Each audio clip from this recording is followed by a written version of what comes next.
Wapham gi Mtangda. Ai tasengna hujik lan si ga mari leina ba si katang ai live se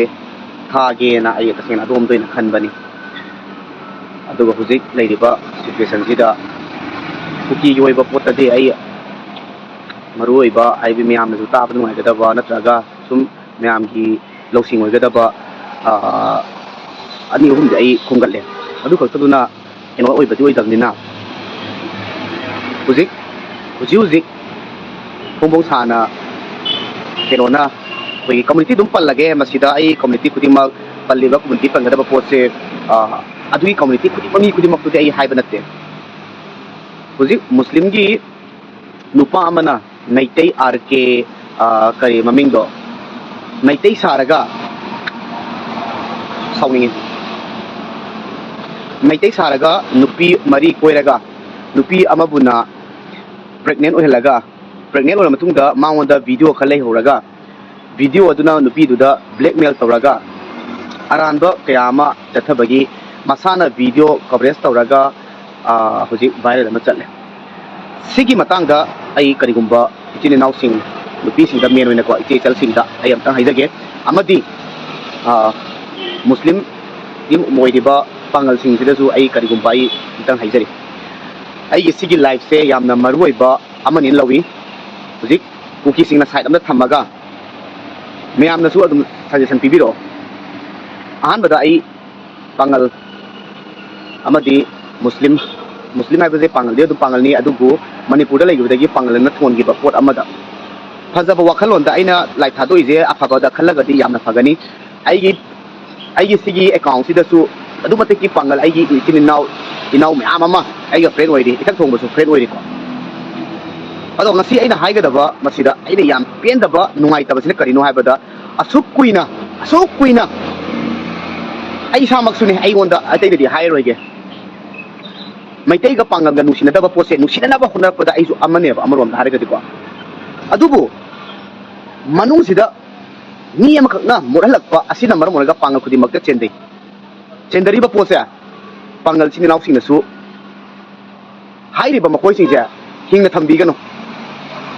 tasena du kan khalaga wasu ngang kano ba ini organization amana pen dabi harapa matamda phattaba ma do kan khala pai wasu ngang kano ba hauji leiriba luro timing sida nakhoi na Meitei Sarga nupi singbu kaisu leitana sanapor oina khalakpa sibu kari no habreda noina khali se kari no Meitei jing amarom di amna chammi amarom da mi yam thajagal le habaduna masi kari oire kuki sing anau basangakpa sing jina lai na usitara tawaija akoi ne am pharu bagini haujik su segumba case kyam le ngani noi khangra ichei chan sibida men oina ai hangjari segumba case anu mata ki yam gre aina thengrak pada adu phongba ya ba da ba me amam lei aina sida kana gumna khana ai duini sida community pusalakanu na harkani ba Meitei na tawagadi Meitei macha do harkani pangla tawadi pangla macha do harkani nagana tawadi naga macha do harkani mayang macha tawadi mayang macha harkani muslim macha harkani sidi mai kino dum pan bata bane aduga sida ai gonda negative tirakano please aigi isui mana bo igera aigi ina igera ithak igera negative comment tirakano any pangal ai friend oi basing amadi isei jang sina su aramba kino tirak khangano hojik Meitei chanupi ise singna ai ise oi basing jidi yam lirani ai chanupi singda he hairage nakoi na nupang ko ba matamda nakoi gi hakchang wari ni nioi ba ba siri nupi Meitei ogera mayang ogera amo ogera kala na bang akani aduda hairi ba ni do loiner kanda ma se kana no karino kamai to ba mino ha ba jide khangna ba khotna da bagi mami ama chauna uba phange ba uba phang baduna maram ngore nga sidi nupang khatangna Meitei nupi mari koiraga nupi ama pregnant ohelai ne ba ikai dro aduga matung tarak padasu pangal amadi atopa community sigi bo se amom dhargadi Naga na tawbase ta de naga na tawbase khoi tadri yam sing hai bada ayam bana lana logano ayam bana sum thengara pa matamda mayang da mayum palurga halak pasi sigum sim yam thengnare pangal da mayum palurga halak pasum yam thengnare aduga nupi atoppa laina nupi atoppa adum lokhan ba Meitei ani lon basu thengnare aduga pangal ayam ba makti ai hai roge kharana nakoi Meitei nupi si kari oina uge kidi am ti saunara kani oh aduga aida ichini naw singda siuma tarok pami jadi popu hatu si da malai re hoidi sing kai pangan gre nupi sing yang pangan gre ni na uji kuki sing na tin tin ngai se kai ro hangbra siuma kya le bedagi ne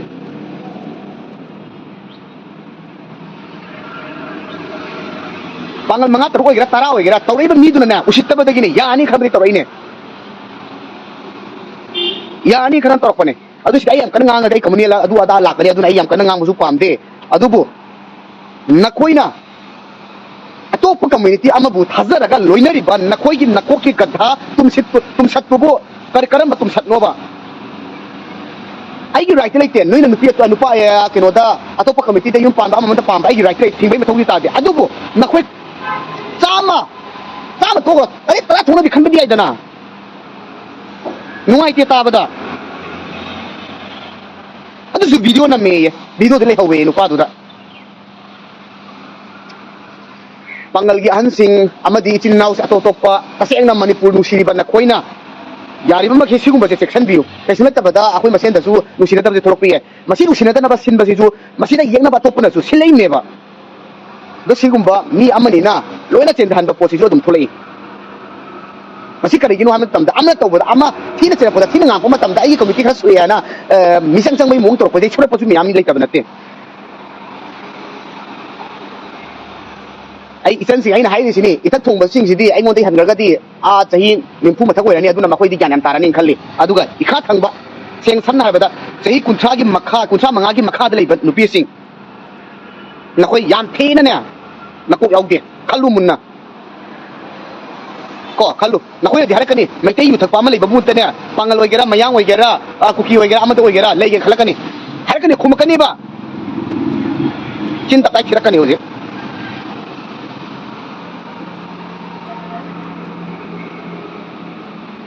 kam nungai te ai ta sena ngasi di kuki yoiba makoi gi agenda ma leiriba poliba agenda hai gadra ma adu ma khara se ai ta sena line to ge khalam bane ai gi mutta swing to gre ba kai dono ma sauninge ba nakoi ni ya ba dagi ne mi no sitna to rei do ada ai na sira ai gi community na traga community amada sui ai dona ai ngoda nana community to loi palaga ngai ke no haber wai harakano kasunat tabadane ai adugi agensa direct ngang puye madugi poda ta halakano adu ai usi ngangi se hai di bacche nari ba Meitei nupi bu koi bi rega usi thoi na tawri ba makoi sing do pangal gi nga sai gi thona phara ba itin nau sing na ne amtal lem na tha da bi ne si bei charang noi na piro adu matam du da ne akoi na koi itin nau akoi da makta khal ko hai ge na khagu war poi was na te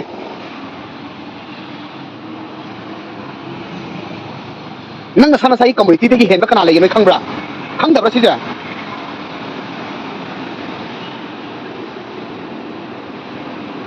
ai da pangal gi khuding mak ai sei ba sunate muslim khuding mak sei ba sunate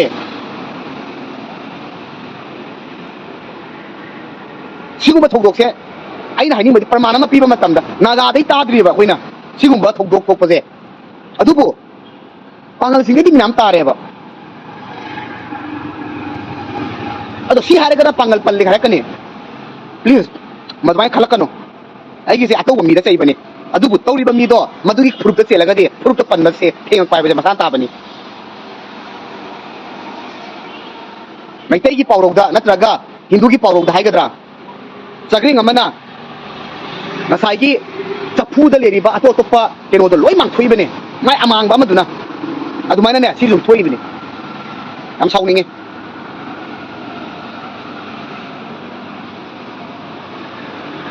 ikha thangba aigi itan sing amati aigi imagumbi iteima ꯃꯌꯥꯝꯗꯨꯅꯁꯨ ꯑꯩꯒꯤ ꯏꯆꯥꯅꯨꯄꯤꯁꯤꯡꯗꯣ ꯀꯔꯝꯕ ꯀꯅꯥ ꯀꯔꯤꯒ ꯂꯣꯏꯅꯩ ꯍꯥꯏꯕꯁꯦ ꯃꯨꯟꯅ ꯃꯨꯟꯅ ꯊꯤꯗꯣꯛꯄꯤꯌꯨ ꯁꯦꯡꯅ ꯍꯥꯏꯔꯕꯗ ꯍꯧꯖꯤꯛ ꯃꯩꯇꯩ ꯏꯃꯨꯡ ꯃꯔꯤꯒꯤ ꯅꯆꯥꯅꯨꯄꯤ ꯑꯃꯃꯝꯗꯣ ꯅꯨꯄꯥ ꯑꯃꯈꯛꯇꯪꯅꯅꯦ ꯀꯣꯏꯔꯒ ꯁꯥꯟꯅꯄꯣꯠꯅ ꯈꯜꯂꯝꯃꯤꯅꯦ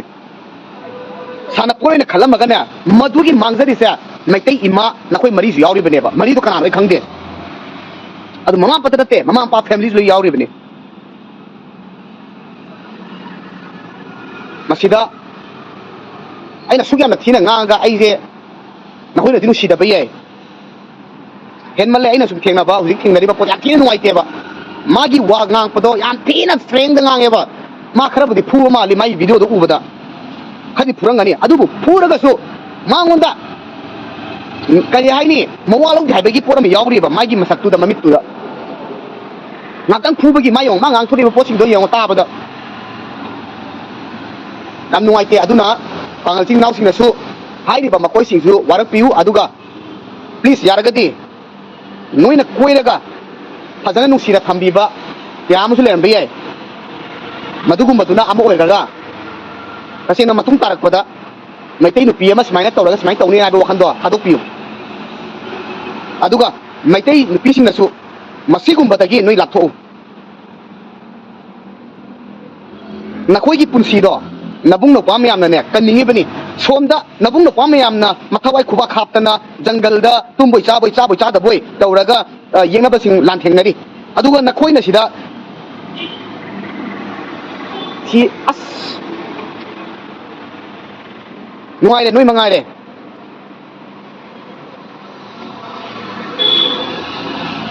aduga isigi live semadi YouTube ta hagaliba itini nausing sigumba ji thagat pirakano sigumba ji YouTube thagat pirakano ai aseng naijari sini karigumba sigumba se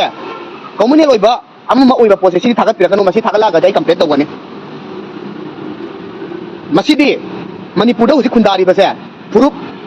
meyam am lai madu da majority oiba ahum mari sidane gyan tana ba haibani madu karigumba mis understanding da gi lana tak bisu ye ado ai gi sidi gyan ta da midu gyan tana ba haibani aduna YouTube ta thagat ka itin naw sing ato tokpa ko ki maram da thakpa lai ngasi baukem ngai de adubu leiriba situation sidadi yam lura ba poram oibani na isa gi YouTuber kangu na su hairiba iche san sing se phajana pautak pi balrom de na khara su tobisi akoi le ichani che sing se laina khadu puna maram borega ngasi de iche san sing se kana da mayu palino kana da chakribano magi macha porka da basina kana kari macha no yanda khangdre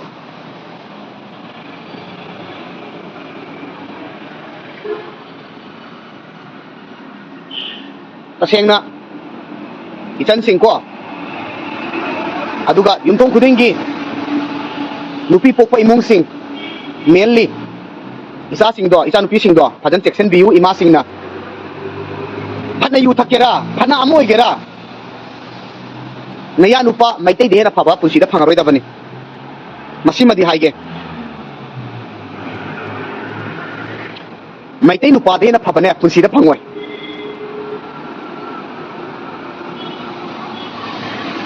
khangde ai wangang bam le khangdre sauraga wahai je siran tan saketowe siran tan chalagan adui siran tan matek tang thalgura ani yam nuai te angko su haini as khangde da kauni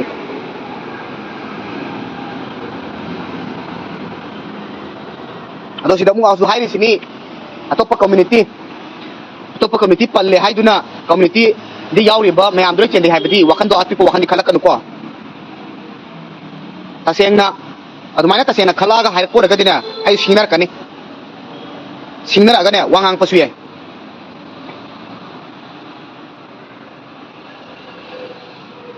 ai yam sauning ise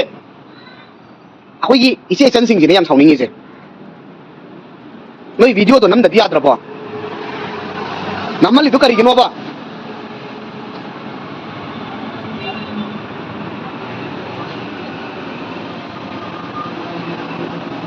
hazare ne wa laure hujikti kuki sing na hujik kari haire makoi gi pes ta sugu pen da basi thengna padai ne hena live thadore ise thadoi ge torom ne post thagalama loisalam bani mai ni puwi kyam jugo cha doi no ya de ya bani na post howi thaga hori maduro ne pami ja makoi whatsapp group to da loi hore ne somda na bung pasi miyam na iram dam se kanna bani sok ya de ko khalaga honari kanna ang ngambada masida su Meitei khudi Meitei Nupi khudi mak ta sai basu natte wakhan yaw da ban ko khara da nei na chai ri je na khoi khara na na Meitei khudi mak se samaj je loi chala bani hai da hai raga Meitei di yu the hai kani hai da hai raga adu tore da tore har kani